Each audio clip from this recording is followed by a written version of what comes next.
A punto de conformar nuevo gobierno, Italia se apresta a afrontar una de sus peores crisis económica y social.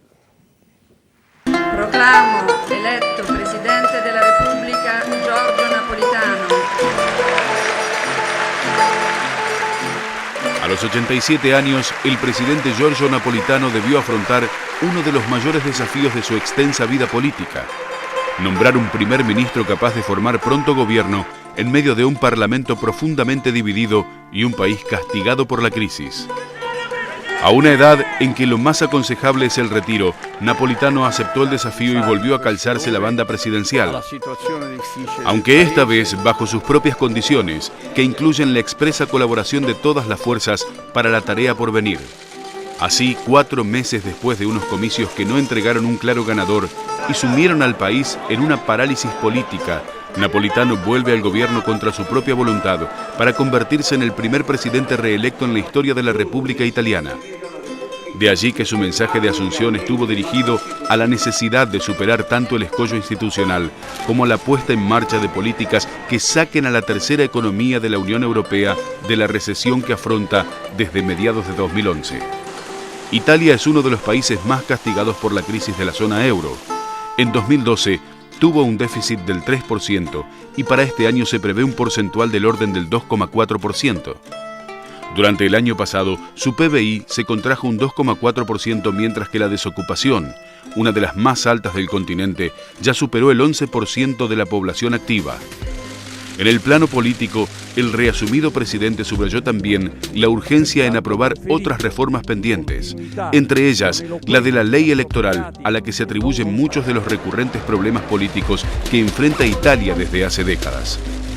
Desde 1948, cuando se promulgó la Constitución republicana, tras el final de la Segunda Guerra Mundial y la caída del fascismo, Italia adoptó un sistema republicano parlamentarista con democracia representativa. El texto constitucional establece que el presidente, elegido por el Parlamento, es el guardián de la Constitución y árbitro entre los distintos poderes y partidos. Entre sus funciones figura la de nombrar un primer ministro, que debe ser aceptado por las cámaras y que tendrá a su cargo la formación de un nuevo gabinete. Napolitano fue elegido el sábado 20 de abril, luego de 6 rondas de votación, con el 75% de los votos parlamentarios, ante la falta de acuerdo sobre su sustituto. Hasta que Napolitano aceptó seguir en el cargo, la incapacidad del Parlamento de designarle un sucesor derivó en una verdadera crisis política que, entre otras cuestiones, provocó la renuncia de la titularidad del Partido Democrático del líder de la centroizquierda, Pierluigi Bersani. Napolitano también consolidó su poder tras la indefinición sobre su reemplazante. En los 2 últimos meses, Napolitano, a punto de cumplir su mandato, habría fracasado en el intento de buscar soluciones para formar un gobierno ante las posturas irreconciliables e inamovibles de los partidos. Pero ahora, con su mandato renovado, no solo tiene la atribución inherente a su cargo de disolver el Parlamento y convocar a elecciones anticipadas, algo que no quiere la mayoría de los partidos, sino que además obtuvo un fuerte compromiso de colaboración de las fuerzas políticas que lo eligieron. Se dice que el anciano dirigente habría puesto como condición para ser reelegido que se acabasen los vetos que interponían los distintos partidos y que garantizarán su colaboración para conformar un nuevo ejecutivo. Para cumplir con su tarea, comenzó una maratón de reuniones con los representantes de los partidos con chances de formar gobierno y que en principio aceptan la posibilidad de una alianza de extremos entre la derecha y la izquierda, el Partido del Pueblo de la Libertad y el Partido Democrático.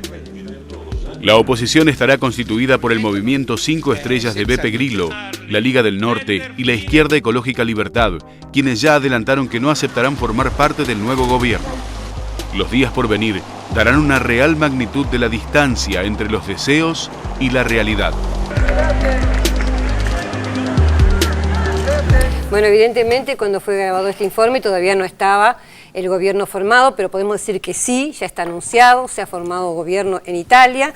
Les doy el nombre de algunos de los ministros. Por ejemplo, Emma Bonino va a ser la canciller italiana. Figura conocida de la política italiana. Muy conocida, exactamente. En el Ministerio de Tesoro o de Economía, Fabrizio Saccomanni. En Justicia va a estar Ana María Cancellieri y Defensa Mario Mauro.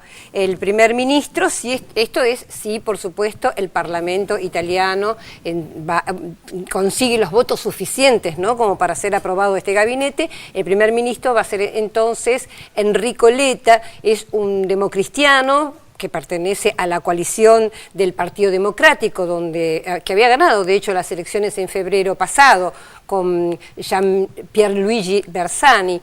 Recordemos que Napolitano le había pedido a Enrico Letta que formara gobierno, acaba de formarlo. Este nuevo primer ministro es muy joven, 46 años, va a ser uno de los primeros ministros más jóvenes de Europa, es politólogo.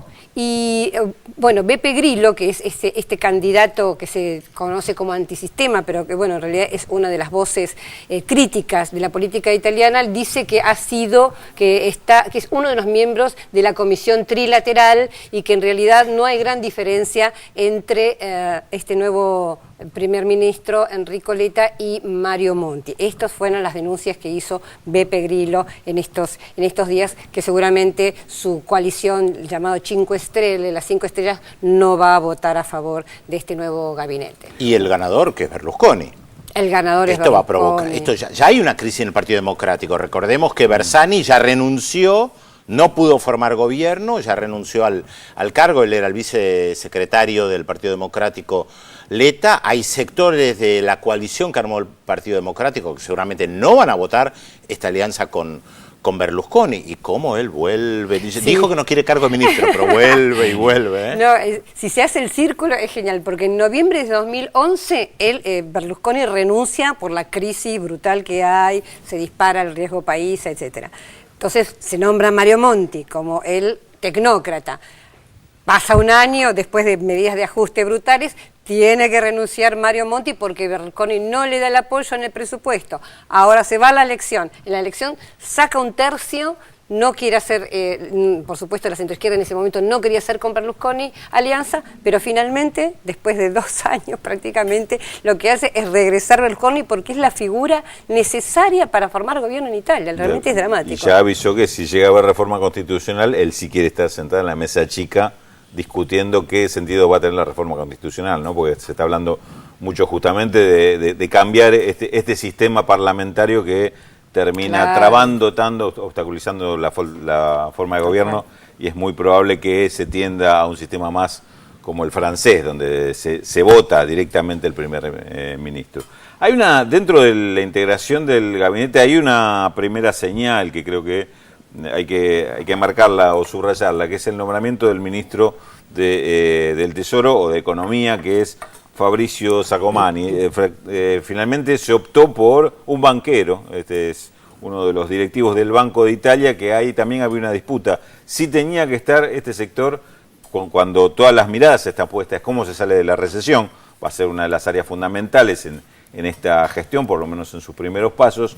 Sí se tenía que optar por de los llamados tecnócratas, yo también en esto tengo mi diferencia en cuanto a la terminología, pero los provenientes del sistema financiero concretamente, o tenía que ser un político de carrera, raza, digamos, claro. Que ahí es donde el propio Berlusconi o su partido había propuesto a Renato Brunetta, que es además el líder del partido en la Cámara Baja, digamos, pero un poco el perfil que se buscaba, más allá del nombre, que fuera ese o fuera otro, es que fuera un político el que condujera la economía en esta etapa, pero no, por lo visto se optó por seguir con la fórmula de que sea un banquero el que maneje los resortes de la economía. Claro, y el gran perdedor, vos hablabas de Berlusconi como el gran ganador, yo creo que el gran perdedor va a ser la centroizquierda, ¿no? Porque vamos a ver, digamos, a mí me encantaría ver qué va a pasar en esa votación. Pareciera que, creo yo, que parte del Partido Democrático se va a escindir, muy probablemente no van a obedecer en esa votación, por más que Enrico Letta diga que hay que votar, o sea, ni siquiera va a votar a su propio primer ministro. Me parece que estalla en pedazos la centroizquierda italiana. Hay que ver, porque muchos de ellos ya votaron, ellos votaron de hecho a Mario Monti, también le dieron el apoyo a la candidatura en aquel de Mario momento, Monti. pero pensá que ahora, por ejemplo, justamente Bersani tuvo que renunciar porque grande, sus ¿no? propios militantes, los propios integrantes del partido no respondían a Sí, no votaban a su línea. candidato a presidente, No tal votaban. cual. Sí, no, realmente eso yo creo que esto es, en mi opinión, un parche, ¿no? Es decir, no termina la crisis de Italia con esto, tengo la impresión. Y si además es más política de ajuste, difícilmente termine la crisis. Exactamente. Bueno, ¿tenemos algunos mensajes? Sí, tenemos mensajes. Acá te escribe Ada Chiesa, tu maestra de tercer grado que te está mirando. Te manda un saludo muy grande. ¿Vos no eras compañera de Norita Domínguez, la doctora en letras? Nora Domínguez. Bueno, no importa. No me Hay acuerdo. una pregunta también para vos, Raúl de la Torre. ¿Cuál es la importancia económica de Santa Cruz de la Sierra en Bolivia? Y si no es un paraíso fiscal. A ver, lo primero, la importancia económica es que es el centro económico de Bolivia, pero no tanto, no sé si relacionarlo con paraíso fiscal, porque no es tanto un centro financiero, sino un centro agropecuario, de mucho poder agropecuario. Es, para describir, para el que no conoce, es la llanura, la parte de llanura de Bolivia, el resto es el altiplano, por eso, digamos, la confrontación que históricamente existió entre estos dos países, estas dos Bolivia, pero el poder económico está centralizado en Santa Cruz de Bolivia y no casualmente es el bastión de los sectores de derecha de Bolivia. Bueno, yo voy a mandar, era un chiste lo de Norita Domínguez, es mi gran amiga, así que le mando un beso grande a Nora Domínguez, le mando un beso grande también a mi maestra, Ada Chiesa, me alegra que vea el programa y les paso más datos de la incógnita. En Francia fue docente universitario por varias décadas, pero siempre volvía a la Argentina. De hecho, toda su obra está atravesada por su provincia de Santa Fe, en ficciones que protagonizaban personajes inspirados en sus amigos de toda la vida. ¿De quién estamos hablando?